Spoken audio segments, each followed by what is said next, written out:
Once upon a time, in a serene valley nestled between towering mountains, an eagle laid her eggs atop a rocky cliff.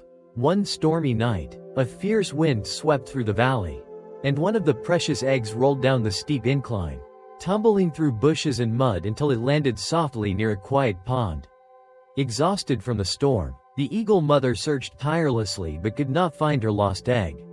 Meanwhile, by the edge of the pond, a kind-hearted duck discovered the egg among the reeds. Mistaking it for one of her own, she gently rolled it into her nest, where it rested alongside her duckling's eggs. Days later, the eggs hatched. Out came the ducklings, waddling and quacking, and among them emerged a strange, awkward bird with sharp eyes and a hooked beak. The duck mother, unaware of the difference, raised the eaglet as her own. She named him Pip, and he grew up surrounded by his duckling siblings. Waddling behind them, swimming in the pond, and pecking at the water's edge for worms and weeds. Pip never questioned his life. He quacked like the ducks, swam like the ducks, and even flapped his wings feebly like the ducks. Though he often felt a strange restlessness deep within him, the other ducks teased him for his oversized wings and clumsy gait. But Pip simply bowed his head and tried harder to fit in. Years passed, and Pip grew into a young eagle. Though he didn't know it, his feathers were sleek and dark, his talons sharp, yet he still huddled with the ducks, grazing on soggy grass and avoiding the open sky. He felt different, heavier, and out of place, but he chalked it up to being an odd duck. The ducks, too, accepted him as one of their own, though they whispered among themselves about his strange appearance. One crisp autumn day, as the flock waddled along the pond's edge, a shadow soared overhead. It was a majestic eagle, gliding effortlessly on the wind, its piercing cry echoing through the valley. The ducks froze in fear, quacking and scattering toward the reeds, and Pip, caught up in their panic, followed suit. But the old eagle's sharp eyes spotted something unusual, a bird that didn't belong among the ducks. Intrigued, he swooped down, landing gracefully on a nearby rock. The ducks fled in terror, leaving Pip trembling alone by the water. "Who are you?" the old eagle demanded, his voice deep and commanding. Pip, shaking, stammered, I'm Pip, just a duck.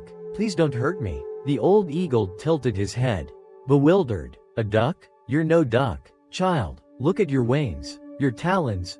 Those are not the tools of a waterfowl." Pip blinked, confused. "But I've always lived with ducks. I swim, I quack, I eat what they eat. I'm one of them." The old eagle let out a sharp laugh that rang through the air. "Come with me," he said, nudging Pip toward the still water of the pond. "Look at yourself, really look." Hesitant, Pip shuffled forward and peered into the glassy surface. For the first time, he saw his reflection clearly, not the soft, rounded face of a duck, but the fierce, angular features of an eagle, sharp beak, piercing eyes, and powerful wings folded awkwardly against his body. He gasped, stumbling back. "That's not me," he whispered. "That can't be me." "It is you," the old eagle said firmly. "You've been living a lie, trapped in a world that's too small for you. You're not meant to waddle and peck, you're meant to soar." Pip shook his head, torn between fear and a flicker of curiosity. "But I don't know how," he admitted. "I've never flown. I don't even know what it means to be, whatever I am."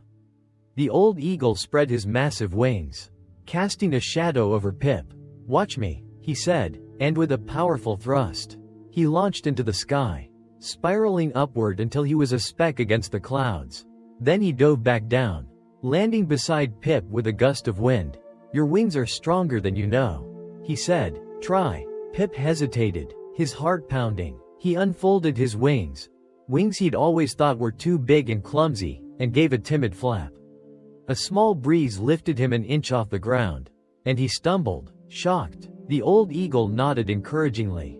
"Again," he urged. Pip tried once more, flapping harder, and this time he rose higher, his talons brushing the grass. Panic surged through him, but so did something else, a thrill, a rush of power he'd never felt before. With the old eagle's guidance, Pip flapped again and again, each attempt lifting him farther from the pond. Finally, with a mighty push, he soared into the sky. The wind rushed past him, the valley stretched out below, and for the first time, Pip felt alive, truly alive. High above, he let out a cry. Not the weak quack of a duck, but a piercing, triumphant screech that echoed across the mountains. The ducks below looked up in awe, their quacks falling silent. Pip circled back to the old eagle, landing unsteadily but with newfound confidence. "I'm an eagle," he said, half to himself, his voice trembling with wonder. The old eagle smiled. "You always were. You just needed to see it." From that day on, Pip never returned to the pond. He soared over the valley, hunting with the wind beneath his wings, embracing the strength and freedom that had always been his. The ducks whispered tales of the strange brother who'd left them, but Pip knew the truth.